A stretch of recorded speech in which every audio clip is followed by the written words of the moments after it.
আজ ২৯ জুলাই বিশ্বজুড়ে পালিত হচ্ছে আন্তর্জাতিক বাঘ দিবস। এবছরের প্রতিপাদ্য নির্ধারণ করা হয়েছে মানুষ বাঘের সুরেলা সহ অবস্থান।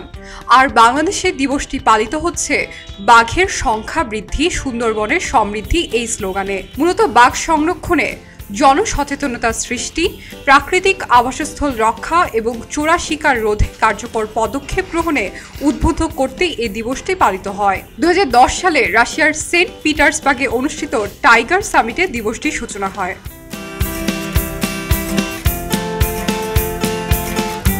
এলএমই সার্টিফাইড বিশ্বসেরা কপারে তৈরি ওয়ালটন কেবলস, যা আপনার স্থাপনাকে রাখবে সব সময় নিরাপদ। বন বিভাগের তথ্য মতে ২০২৪ সালের সর্বশেষ জরিপে সুন্দরবনে রয়্যাল বেঙ্গল টাইগারের সংখ্যা দাঁড়িয়েছে ১২৫টিতে, যা ২০১৮ সালে ১১৪টি থেকে ১১টি বেশি। এই জরিপে ২১টি বাঘ শাবকের চিত্র ধরা পড়ে, যেখানে ২০১৪ ও ২০১৮ সালের জরিপে মাত্র ৫টি করে শাবকের ছবি পাওয়া গিয়েছিল। সুন্দরবনের ৬০৫টি গ্রিডে স্থাপন করা ১২১০টি ক্যামেরা দিয়ে ৩১৮ দিন ধরে তথ্য সংগ্রহ করা হয়, যার মধ্যে ১০ লাখের বেশি ছবি ও ভিডিও থেকে বাঘের ৭,২৯৭টি ছবি পাওয়া যায়। এটি দেশের বাঘ জরিপ ইতিহাসের একটি রেকর্ড।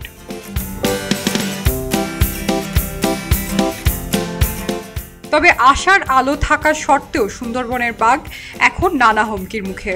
জলবায়ু পরিবর্তনের প্রভাবে বাঘের আবাসস্থল সংকুচিত হচ্ছে, খাবারের অভাব বাড়ছে এবং চোরা শিকারীদের দৌরত্ব এখনো পুরোপুরি রোধ করা যায়নি। সুন্দরবন একাডেমির পরিচালক ফারুক আহমেদ জানান, বাঘ পাচারে এখন সক্রিয় রয়েছে আন্তর্জাতিক চক্র। আইনশৃঙ্খলা বাহিনী ও বন বিভাগের অভিযানের পরও পাচার বন্ধ হয়নি।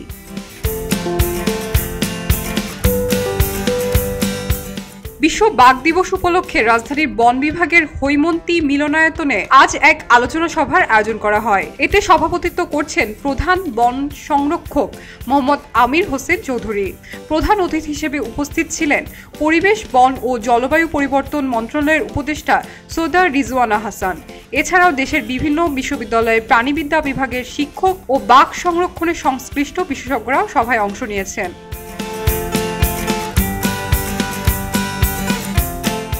বিশ্লেষকরা মনে করেন, সুন্দরবনের বাঘ সংরক্ষণে মানুষের অংশগ্রহণ, সচেতনতা ও আন্তঃপ্রাতিষ্ঠানিক সহযোগিতা অত্যন্ত জরুরি। বাঘ শুধু একটি প্রাণী নয়, এটি বাংলাদেশের বনজ পরিবেশ, জীববৈচিত্র্য ও প্রাকৃতিক ভারসাম্যের প্রতীক। তাই বাঘ রক্ষা মানে প্রকৃতি ও ভবিষ্যৎ প্রজন্মকে রক্ষা করা। বিশ্ব বাঘ দিবস হোক সেই দায়িত্ব পালনের নতুন অঙ্গীকার। শাইনি আলম চৌধুরী, খবরের কাগজ।